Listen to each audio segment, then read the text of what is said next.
Halo teman-teman, hari ini kita kembali belajar di rumah untuk menghindari penyebaran COVID-19. Kali ini kita belajar dengan menyimak sebuah tayangan matematika mantul mantap betul tentang perbandingan. Ayo sediakan alat tulis dan bersiaplah menjawab pertanyaan. Halo sahabat edukasi. Nah, apa itu perbandingan atau rasio? Perbandingan atau rasio digunakan untuk membandingkan besaran suatu benda dengan benda lainnya. Nah, besaran benda ini banyak, bisa dari ukurannya, bisa berupa panjang, kecepatan, massa, waktu, atau banyak bendanya, dan banyak hal yang tentang besaran, pokoknya besaran tentang suatu benda. Kemudian cara menyatakan rasio atau perbandingan ini itu ada 3 cara. Cara yang pertama itu adalah dengan bentuk pecahan, semisal 2/3, pecahan 3/4, atau 5/8, dan seterusnya gitu. Lalu kedua, bisa dinyatakan dengan 2 bilangan yang dipisahkan oleh titik 2. Misalnya kita lihat ada 2/3 tadi, bisa kita tulis menjadi 2/3. 2.2 kemudian 3, kemudian 5.2, kemudian 6, 5/6, dan seterusnya. Kemudian yang ketiga, bisa dinyatakan dengan 2 bilangan yang dipisahkan oleh kata dari. Dipisahkan dengan kata dari. Jadi kalau 2/3 bisa disebut dengan 2/3. Atau biasa lihat di iklan-iklannya ada yang ternyata 9 dari 10 wanita menggunakan sampo ini, gitu-gitu. Nah, itu adalah kalimat-kalimat perbandingan. Nah, sekarang mari kita lihat teman-teman yang tadi yang sudah menghitung sekolahnya itu 150 orang. Berapa sih yang disurvei? Mereka mensurvei 540 siswa yang ada di sekolahnya. Mana yang lebih berapa banyak yang membaca berita dari mading dan berapa banyak yang lebih suka dari broadcast message. Dan di situ didapatlah ternyata 324 siswa memilih lebih suka membaca dari broadcast message. Kemudian 216 siswa memilih lebih suka membaca dari mading. Nah, kemudian guru pembimbingnya itu meminta untuk diberikan laporan dalam bentuk perbandingan, karena kalau bilangan-bilangan ini langsung diberikan terlalu besar gitu. Jadi maunya disederhanakan dalam bentuk perbandingan atau rasio. Nah, bagaimana caranya?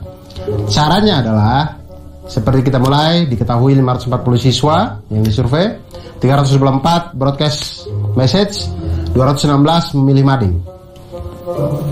Maka perbandingannya adalah kita bandingkan langsung jumlah siswa yang memilih broadcast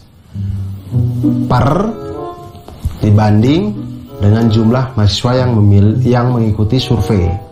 Maka didapatlah 324 dibagi 540 sama dengan 3/5. Jadi rasio 3 dari 5 siswa menyatakan bahwa 3 dari setiap 5 siswa yang mengikuti survei itu memilih untuk membaca berita dari broadcast message. Kemudian perbandingan banyaknya siswa yang memilih mading terhadap jumlah siswa yang mengikuti survei. Langsung banyaknya jumlah siswa yang memilih mading per banyaknya siswa yang mengikuti survei. Kemudian dapatlah 216 per 540 sama dengan 2/5. Nah, rasio 2 dari 5 ini dibacanya adalah 2 dari setiap 5 siswa yang mengikuti survei itu memilih untuk membaca berita melalui mading. Dan untuk perbandingan banyaknya siswa yang memilih broadcast WhatsApp terhadap media mading, yaitu 324 dibagi dengan 216 sama dengan 3/2. Maka perbandingannya adalah 3/2. Dan perbandingan-perbandingan itulah yang tadi akan dilaporkan oleh OSIS kepada guru pembinanya. Begitu sahabat edukasi. Ternyata belajar perbandingan ini memudahkan kita dalam menggambarkan sesuatu menggambarkan suatu keadaan, menggambarkan suatu besaran.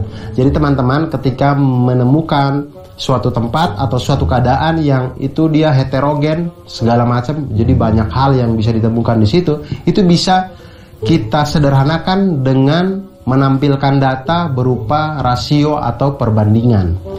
Dan itu sehari-hari, karena kita bisa melihat jarak antar kota, kemudian pembuatan peta, kemudian miniatur barang, modeling dan segala macamnya, itu semuanya dengan konsep perbandingan. Oleh karena itu, jangan pernah lelah untuk belajar matematika, karena matematika akan selalu membuat kita menjadi lebih mantap. Bagaimana teman-teman? Sudah paham ya pelajaran tentang perbandingan senilai? Yuk kita latihan menjawab soal berikut. 1. Bentuk sederhana dari perbandingan 20 banding 5.000. Perbandingan senilai. Semakin besar A, semakin besar juga B. Dua perbandingan atau rasio yang sama membentuk suatu perbandingan senilai. Jadi biasanya perbandingan senilai ini dipisahkan oleh tanda sama dengan. Dan perbandingan senilai adalah suatu pernyataan yang menyatakan bahwa dua rasio itu adalah sama. Sekarang kita lihat masalah yang tadi dialami oleh dua teman kita tadi, sahabat edukasi. Mereka ingin membuat kue ya. Keduanya berniat membuat 21 kue. Dalam resep itu ada 3 kue memerlukan 270 gram terigu, kemudian 5 buah telur, dan 120 gram gula. Nah, berapa banyak bahan-bahan yang diperlukan untuk membuat 21 kue? Jika harga terigu adalah Rp9.000 per kilogram, telur adalah Rp2.500 per butir, dan gula pasir adalah Rp12.000 per kilogram. Berapa banyak kue yang bisa dibuat jika dia hanya mempunyai uang Rp50.000? Kalau saya sih punya uang Rp50.000, daripada bikin kue mending beli gorengan, beres. Nah, pertama kita buat perbandingan senilainya dulu. Biasanya perbandingan senilai kita pakai tabel. Kita buat tabelnya. Karena 3 kue memerlukan 270 gram terigu, 5 buah telur, dan 120 gram gula, maka kita bisa buat tabel. Tabelnya menjadi kue 3, kemudian terigu 270, telur 5, gula 120. Nah, masalah selanjutnya adalah, lalu untuk 21 kue, itu kita misalkan terigunya adalah X, kemudian telurnya adalah Y, dan gulanya adalah Z. Kenapa begitu? Ya namanya juga matematika. Matematika itu yang begitu, kita harus misalkan. Kita misalkan karena kita belum tahu. Nah, sekarang dari tabel yang sudah kita misalkan tadi, kita sekarang bisa menghitung dengan perbandingan senilai. Hitungan pertama untuk terigu misalkan, maka terigu itu kita dapat dengan membuat perbandingan 3/21 sama dengan 270 per X. Dikali silang, di situ 3X sama dengan 270 kali 21. Kemudian 3X sama dengan 5.670. X sama dengan kedua ruas dikali dengan sepertiga. X sama dengan 5.670 per 3. X sama dengan 1.890. Maka terigu yang dibutuhkan untuk 21 kue adalah 1.890 gram terigu. Dan yang kedua, telur. Sama dengan perbandingan senilai, kita pakai data yang di tabel tadi. Perbandingannya kita dapat 3/21 sama dengan 5 per Y. Dikali silang, 3Y sama dengan 5 kali 21, 3Y sama dengan 105. Kemudian kedua ruas kita kali dengan sepertiga, Y sama dengan 105 per 3, Y sama dengan 35. Nah, jadi telur yang dibutuhkan untuk membuat 21 kue itu adalah 35 butir telur. Dan yang berikutnya, hal yang sama kita lakukan kepada gula. Kita ambil perbandingannya 3/21 sama dengan 120 per Z. 3Z kita kali silang, 3Z sama dengan 120 kali 21. 3Z sama dengan 2.520. Kemudian kedua ruas kita kali dengan sepertiga, maka Z sama dengan 2.520 per 3. Z sama dengan 840. Nah, jadi gula yang dibutuhkan untuk membuat 21 kue itu adalah 840 gram gula. Jadi tabel yang tadi bisa kita lengkapi, dan kita lihat semakin banyak kue, maka bahan-bahannya juga semakin banyak. Nah, inilah yang menunjukkan bahwa ini adalah perbandingan senilai. Nah, jadi kita lihat tadi harga telur, harga terigu, dan harga gula itu sudah ada diketahui. Kita lihat untuk 3 kue ternyata memerlukan uang 270 gram terigu kita rubah ke kilogram menjadi 0,27 kilogram dikali dengan Rp9.000 per kilogram. Dihasilkanlah di situ Rp2.430 per kilogram untuk 3 kue untuk bahan terigu. Kemudian telur ada 5 butir, 5 kali Rp2.500 sama dengan Rp12.500 per Rp2.500 per 5 butir telur tadi. Kemudian gula itu ada 120 gram, kita rubah ke kilogram menjadi 0,12 dikali dengan Rp12.000 sama dengan Rp1.440. Jadi jumlah uang yang dibutuhkan untuk membuat 3 kue itu adalah terigu 2.430, telur 12.500, dan gula 1.440 sama dengan 16.370 untuk 3 kue. 3 kue hampir 17.000. Lebih murah gorengan memang sebenarnya. Kemudian kita lihat perbandingannya sekarang 50.000 tadi untuk dapat berapa kue ya. Jadi 3 kue itu senilai 16.370. Maka berapakah X kue sehingga dia mendapatkan Rp50.000? Kita buat perbandingan senilai. Di situ 3 per X sama dengan 3 per X sama dengan 16.370 per 50.000. Maka dikali silang X sama dengan 50.000 kali 3 dibagi 16.370 sama dengan 9,16. Jadi dengan uang Rp50.000 itu bisa untuk mendapatkan kurang lebih 9 kue. Dengan sisa tepungnya sedikit ya, pokoknya dapatnya 9 kue. Ternyata membuat kue itu memerlukan bahan yang banyak untuk mendapatkan kue yang banyak. Karena kita berbicara di perbandingan senilai. Dan perbandingan senilai ini itu sering sekali kita gunakan di dalam kehidupan kita sehari-hari. Oleh karena itu sahabat edukasi, jangan pernah menyerah untuk belajar matematika, jangan pernah lelah untuk belajar matematika, karena matematika itu membuat hidup kita menjadi lebih mantul, manfaat, betul. Bagaimana teman-teman? Sudah paham ya pelajaran tentang perbandingan senilai? Yuk kita latihan menjawab soal berikut. Sebuah mobil memerlukan 6 liter bensin untuk menempuh jarak 48 km. Jika mobil itu ingin menempuh jarak 240 km, maka bensin yang diperlukan adalah perbandingan berbalik nilai. Nah, apa bedanya perbandingan berbalik nilai dengan perbandingan senilai? Perbandingan senilai itu tadi seperti yang saya jelaskan, sahabat edukasi, bahwa perbandingan senilai itu ketika sisi yang satu semakin besar, maka sisi yang satunya juga akan makin besar. Tapi ketika perbandingan berbalik nilai, ketika sisi yang satunya nilainya makin besar, maka sisi yang sebelahnya nilainya akan semakin kecil. Itulah yang disebut dengan perbandingan berbalik nilai. Dalam definisi matematikanya, perbandingan berbalik nilai itu dikondisikan sebagai rasio Y per X, itu yang rasio Y per X tidak selalu sama. Sedangkan hasil kalinya X dikali dengan Y adalah konstan yang selalu sama. Jadi Y berbanding terbalik terhadap X. Nah, hubungan ini dapat ditunjukkan oleh persamaan X dikali Y sama dengan K, atau Y sama dengan K dibagi X, di mana K itu adalah konstanta. Itu dia. Nah, sekarang kita lihat masalah yang dialami oleh mandor yang tadi ya. Mandor yang tadi mempunyai pekerja sebanyak 20 orang. Nah, 20 orang ini diminta untuk menyelesaikan proyek ini selama 25 hari. Kemudian mereka bekerjalah selama 10 hari. 10 hari bekerja, ternyata pekerjaannya berhenti selama 3 hari. Nah, pertanyaannya sekarang adalah, jika pekerjaan tersebut harus diselesaikan tepat waktu, maka banyak pekerja yang diperlukan untuk tepat waktu itu adalah berapa? Nah, pertama seperti biasa kita susun hal-hal yang kita ketahui ini, sahabat edukasi, di dalam tabel sehingga pikiran kita runut gitu ya. Kita lihat di situ jumlah pekerja itu 20 pekerja. untuk awal waktu yang dibutuhkan adalah 25. Kemudian pekerjaan itu sudah diselesaikan selama 10 hari. Sudah dikerjakan selama 10 hari, belum selesai. Sudah dikerjakan selama 10 hari.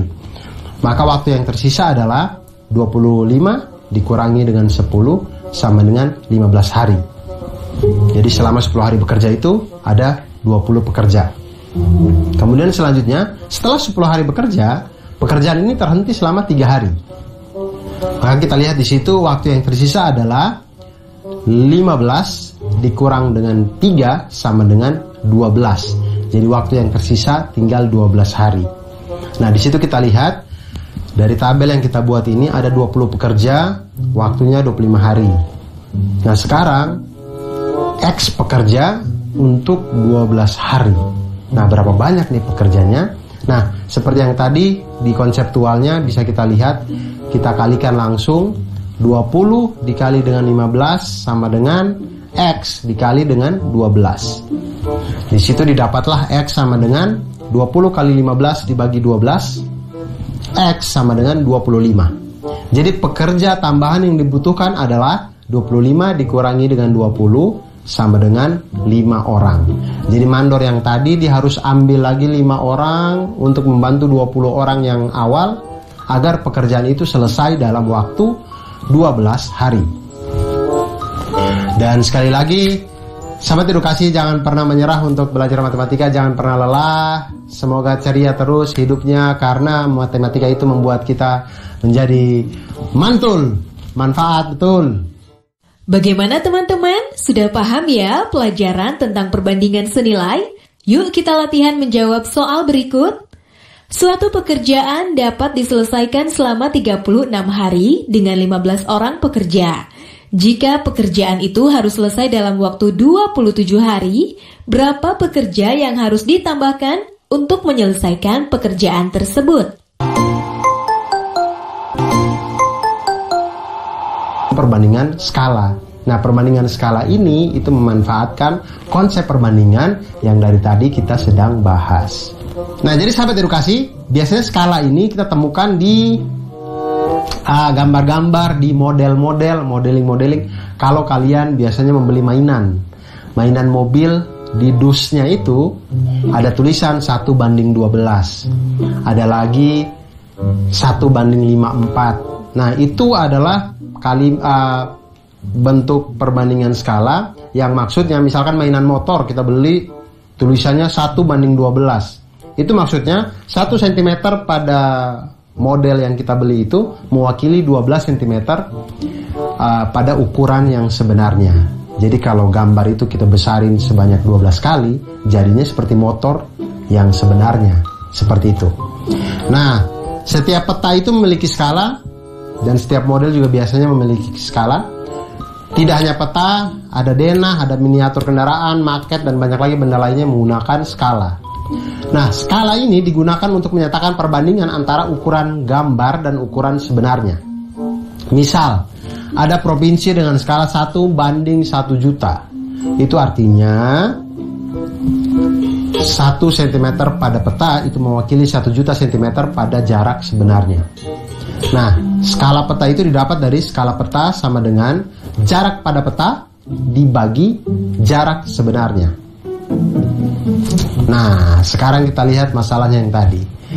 Ketika dia menghitung Bandung 3 cm segini, dia bilang canggih emang anak-anak sekarang 3 cm ya.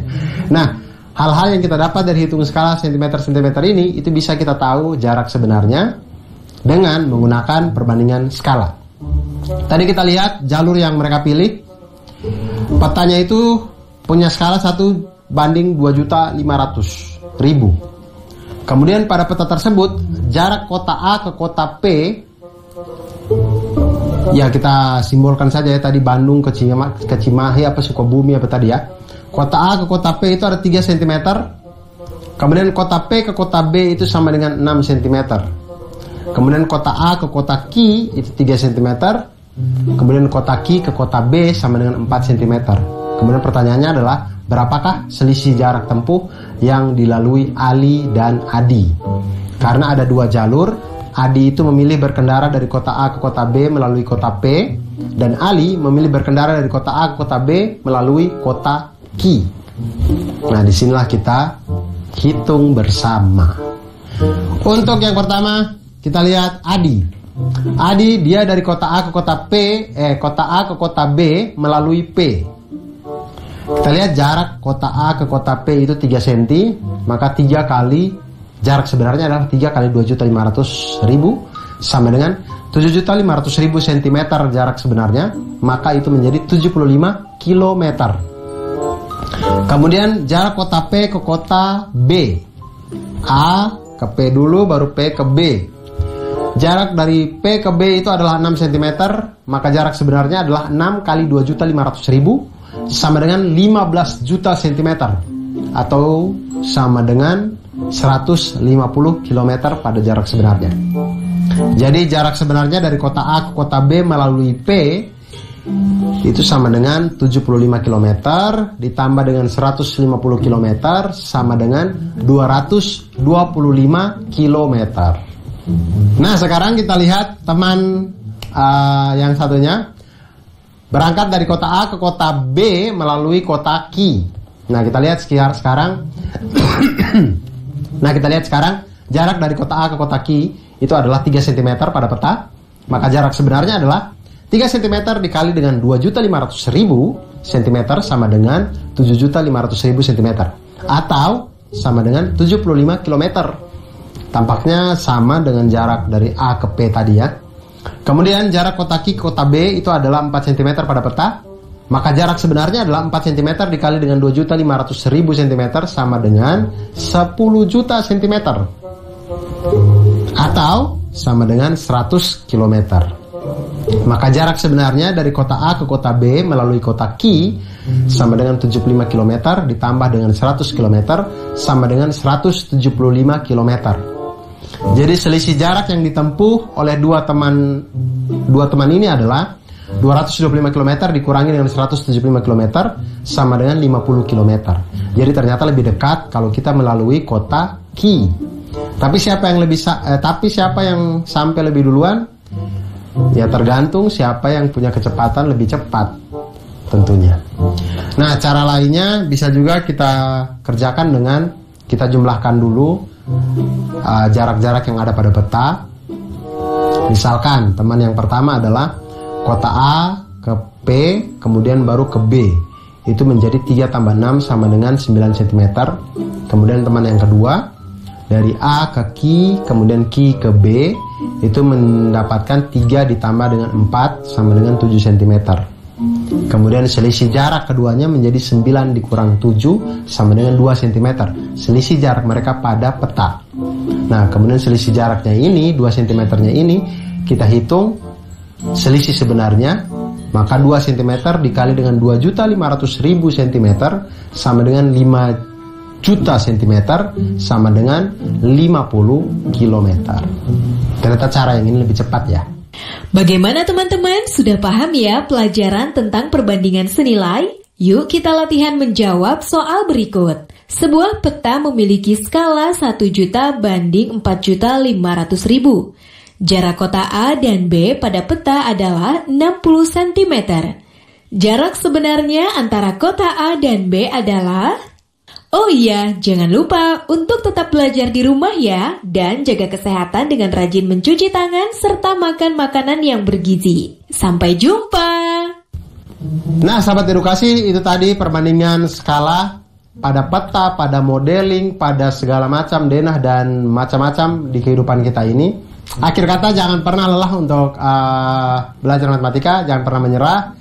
Terus ceria, terus semangat untuk belajar matematika, karena dengan matematika membuat hidup kita menjadi lebih mantul, manfaat, betul.